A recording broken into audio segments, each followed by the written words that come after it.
Gagner une partie d'échecs n'arrive pas tout seul. Il n'y a pas de stratégie magique ou victoire forcée.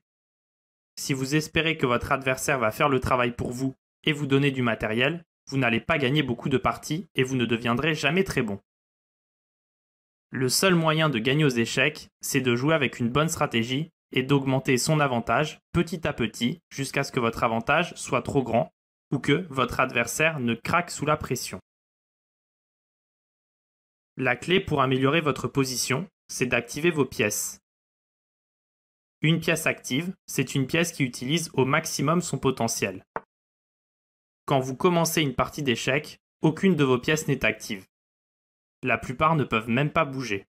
Votre boulot, c'est de les mettre en jeu sur des cases où elles sont actives et où elles peuvent attaquer, défendre et augmenter votre contrôle de l'échiquier. Regardons quelques positions et comparons l'activité des pièces. Pour commencer, on va voir un début de partie et on va comparer l'activité des pièces des deux joueurs. Les blancs commencent par E4, contrôlant le centre et ouvrant les lignes pour le fou de case blanche et la dame. Les noirs répondent par H6. Le pion contrôle la case G5, mais n'aide pas du tout au développement. Les blancs continuent par cavalier F3. Le cavalier se développe vers le centre et vient prendre le contrôle des cases centrales D4 et E5. Les noirs jouent cavalier A6, développant une pièce, mais, au contraire du cavalier blanc en F3, le cavalier A6 ne contrôle aucune case centrale et ne regarde que 4 cases, B4, C5, C7 et B8. Comparons avec le cavalier en F3. 1, 2, 3, 4, 5, 6, 7, 8. 8 cases, soit 2 fois mieux que le cavalier en A6. C'est pourquoi il est si important de développer les pièces vers le centre. Les blancs suivent ce conseil avec le coup fou C4, contrôlant le centre et ajoutant de la pression sur la case la plus faible des noirs, la case F7. Remarquez que les blancs sont prêts à roquer au prochain coup. Les noirs jouent H5, jouant leur pion H une deuxième fois. Ce coup ne contrôle aucune case centrale, et les noirs auraient mieux fait d'utiliser ce coup pour déplacer une nouvelle pièce. Les blancs roquent pour mettre leur roi en sécurité et amener une tour vers le centre. Les noirs jouent un deuxième cavalier sur le bord. À l'image du cavalier en A6, ils ne contrôlent que 4 cases. Les blancs activent leur tour avec tour E1. Les tours aiment les colonnes ouvertes au centre et ici, la tour pourra soutenir la poussée du pion central E4. En prenant le temps d'examiner la position, on peut voir que les blancs ont placé un pion au centre, ont développé leurs pièces sur des cases actives d'où elles contrôlent le centre, et les blancs ont aussi mis leur roi à l'abri.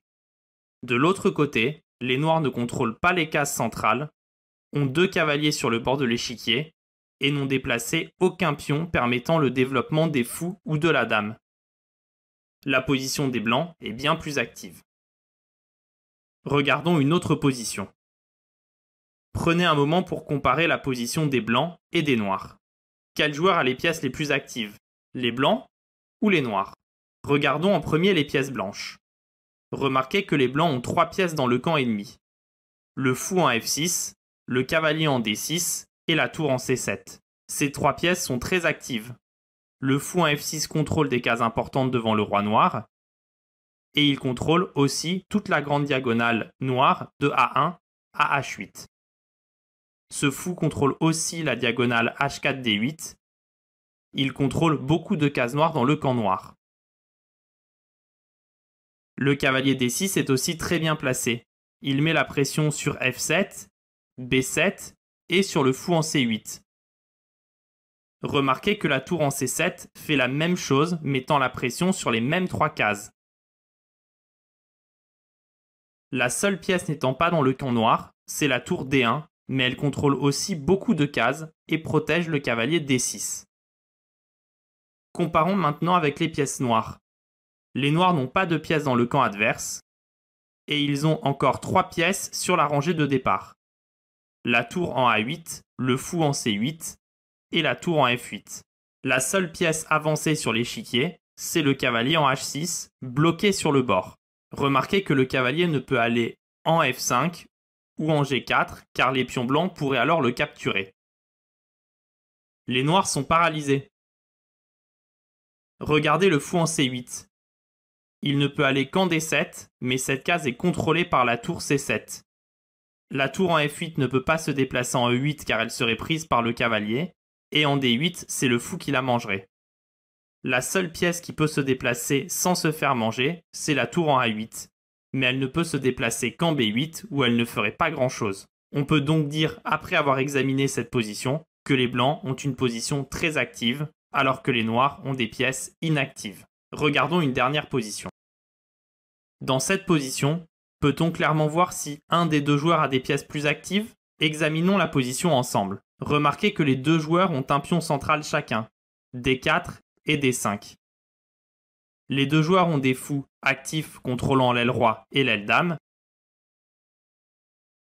Les deux joueurs ont leur dame juste derrière leur fou. Elles contrôlent des bonnes diagonales sur l'aile dame et l'aile roi. Et elles sont bien placées au centre de l'échiquier. Remarquez que les deux joueurs ont une tour sur la colonne ouverte C, contrôlant un nombre important de cases.